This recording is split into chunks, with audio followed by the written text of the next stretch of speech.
So yun, uuwi na tayo. Mga 2 AM to ng gabi, para pagdating namin sa Lipata Port ay maaga na tayong aalis. Andito din yung mga kamag-anak namin para magpaalam na. Dito ay nagpapaalaman na kami sa mga pinsan, lola, tito at tita. Dito ay todo paalam talaga ako. Binigyan pa nga nila ako ng 100 pesos, sabi advance Merry Christmas daw. Kaya salamat, may pambili na ako ng pasalubong. Sana maulit pa to sa susunod. Fast forward tayo, nadaanan na natin yung San Francisco, Bayugan City at Butuan City. Nandito na tayo sa Sibagat, malapit-lapit na tayo sa Lipata Port. 5 AM to ng umaga kaya kitang kita pa yung fog. Grabe, bundok pala dito sa Sibagat. Grabe, walang ka-traffic, ang luwag ng daan, ang angas.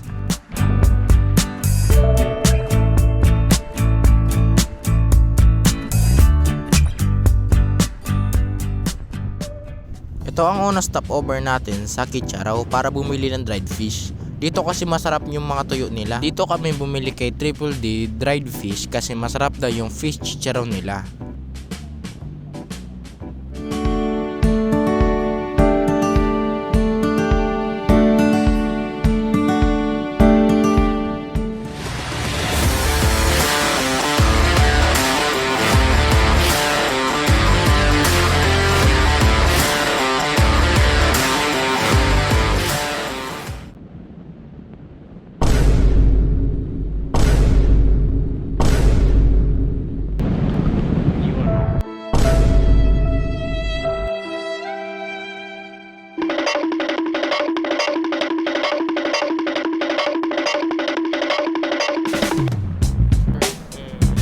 Andito na tayo sa pinagkukuhanan ng mga ticket para sa mga barko.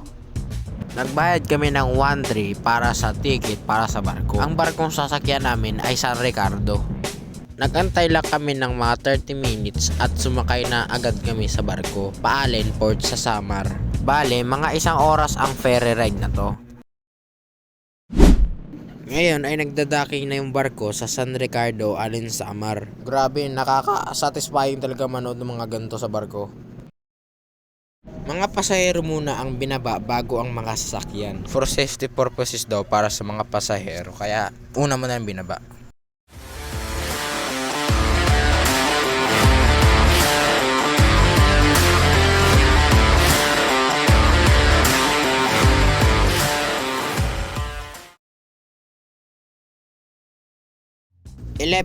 PM na tayo nakatapak ng Samar. 2 AM tayo umalis, so 10 hours na yung biyahe natin. 8 hours yung biyahe natin galing sa atin hanggang sa Lipata Port. 2 hours naman sa barko. Hirap na hirap umahon yung kotse guys. So, ano kasi yan, ang tarik kasi yan guys. Kung magkikita nyo sa personal, ang tarik talaga yan. Pati nga, napatigil nga kami dahil sa tarik ng ahon eh. Yung sa baba kasi niyan, papuntang San Ricardo Port yan. Yung sa pataas naman ay papunta talagang mismong Allen Port sa Samar. At syempre, pagkatapos ng matarik na ahon ay tama kayo guys, malalim na palusong. Dito nga muna kami magpapalipas ng gabi sa Samar. Dito sa kapatid ng lola ko. Dito sa Tomas Upos sa Samar. After natin mag-travel ng mahigit 1 oras ay nakarating na rin tayo sa Tomas Upos. Yan nga pala si Kuya JC, pinsan ni Papa. At yan naman yung kapatid ng lolo ko at may-ari ng bahay na pinagtutuluyan namin. Yan nga yung sa kanila, malapit sila sa dagat. Sa solid yun guys, pwede ka kahit anong oras maligo. Nakahuli nga sila ng mga maliliit na isda para pang ulam namin sa tanghalian. Solid yan guys, masarap gawing sabaw yan eh. Naligo na rin ako sa dagat dahil parang ang sarap-sarap na maligo. Saka maraming tuyom dito guys, masakit yan pag naapakan yan, solid talaga. Kaya nag-iingat ako maligo eh, baka maapakan ko yan, sakit pa naman yan. Ang gamot daw dyan suka. Masarap din yan kainin eh, favorite ko yan eh.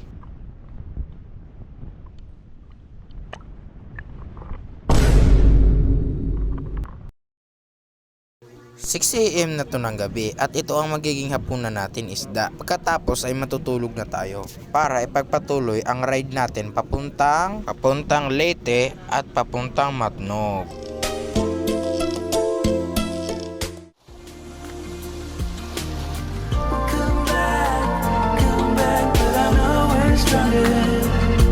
If we stay here longer,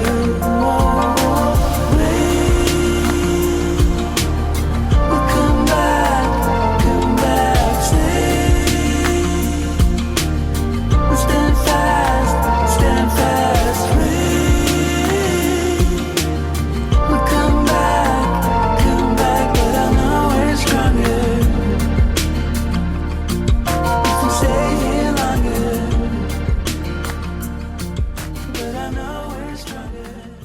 Pangalawang araw natin sa biyahe. 6 AM tayo umalis ng bahay at malapit na rin tayo sa Agas-Agas Bridge. Yan na nga, andito na tayo sa Agas-Agas Bridge.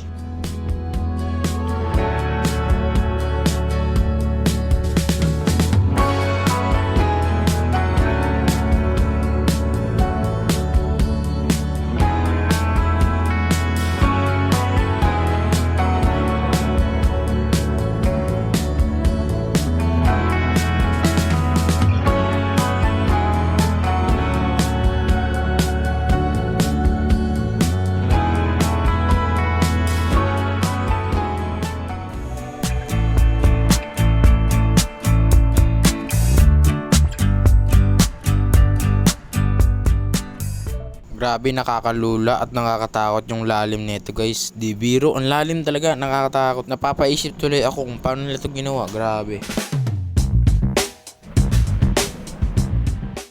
Ayan nga, so andito tayo sa MacArthur Park. Yung yung statwa na naglakad sa tubig. Kaso, under maintenance yung park, kaya bawal pumasok. Sayang, bawal pumasok. Next time na lang. Okay, balik na ulit tayo sa biyahe.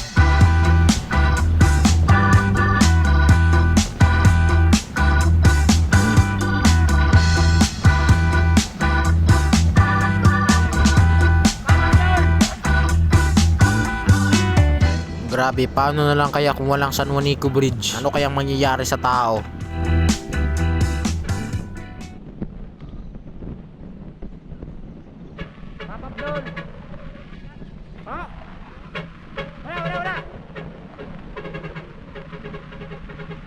Salamat sa pop-up. Big shoutout para sa'yo. Napakaangas mo, kuya. At syempre, dito sa summer, marami mga nagbebenta ng mga pinya. Kaya napabili tayo ng pinya. Marami talaga nagbebenta ng mga pinya dito, guys. Marami sila, mga nasa tabing daan lang sila. Kaya makikita mo sila. Marami talaga dyan pag nandito kayo, guys. Huwag nyo kalimutan bumili ng pinya dito. Dahil ang sasarap ng mga pinya dito. By the way, guys, malapit na tayo sa Allen Port. Saka may paparinig ako sa inyo, guys. Pop-up doll. Kung di nyo alam ang pop-up doll, pakinggan nyo na lang dito sa video na to.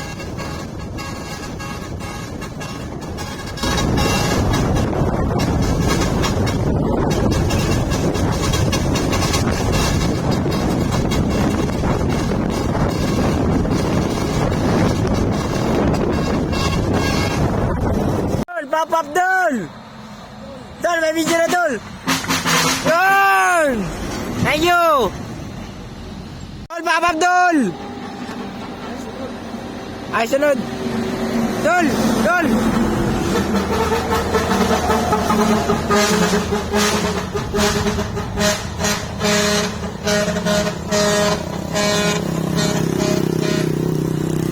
Doll, isa pa doll! Doll! Doll!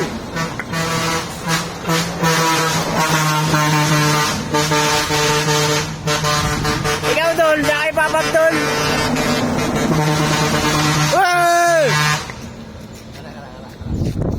Ay, nanay, sleeper build.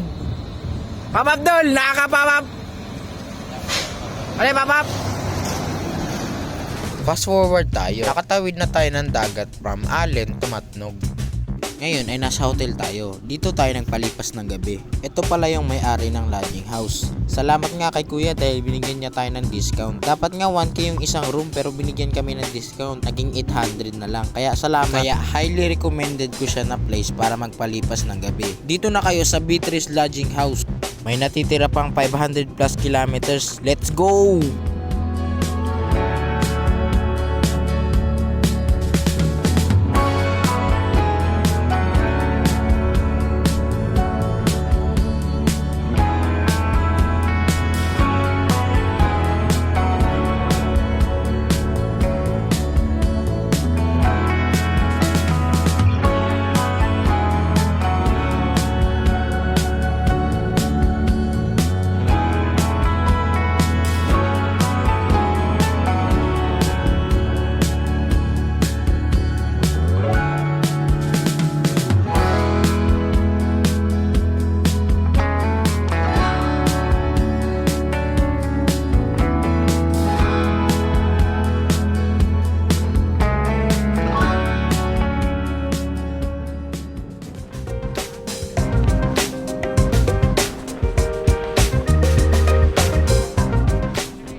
Nag-stopover nga kami dito sa Ragay para bumili ng pansit bato.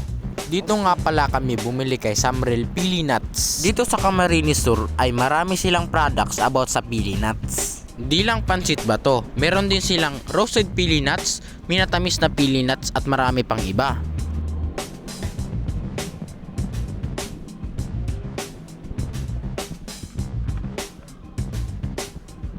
Tikman natin tong pancit bato na galing ng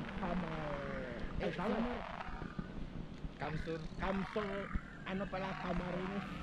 So, masarap daw to eh. Galing sa bato. Galing sa bato daw sabi natin. Oo.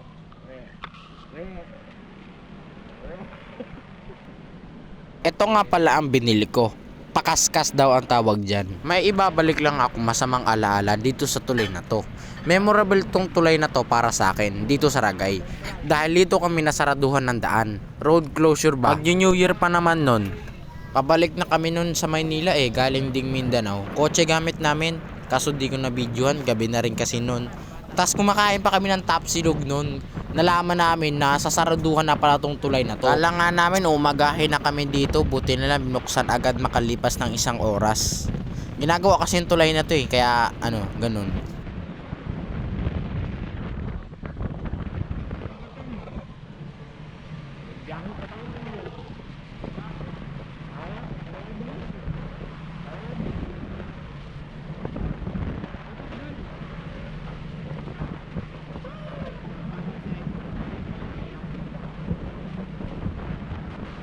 Kaya memorable tong lugar na to sa Ragay.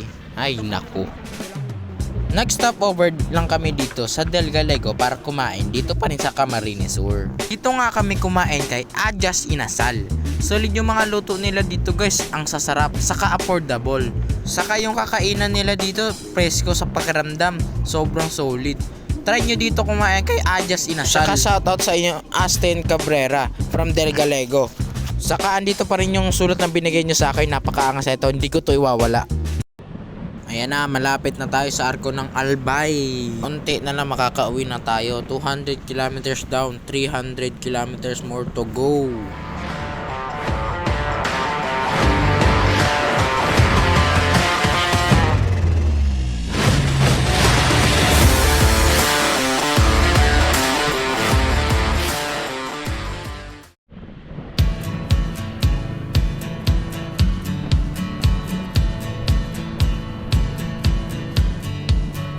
Everything's fine. Wouldn't expect any more from this. The situation's in line with every story that I heard of the burning bliss, and I wait, trying to appreciate, and I wait, trying to evaluate.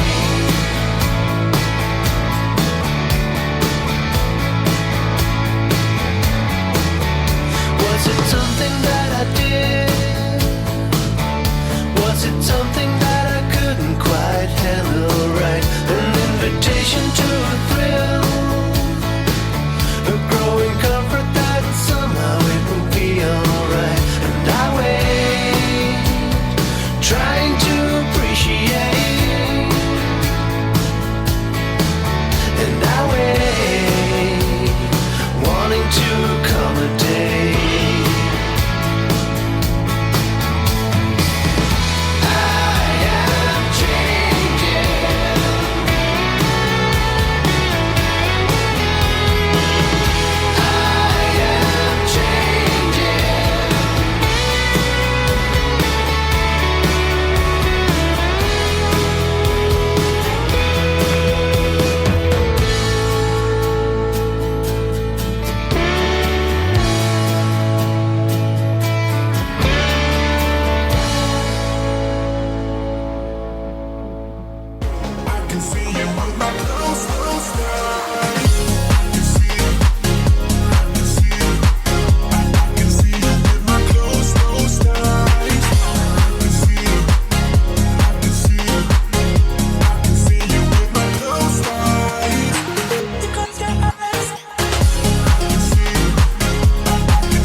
Yun, tapos na ang bakasyon. Back to reality na ulit.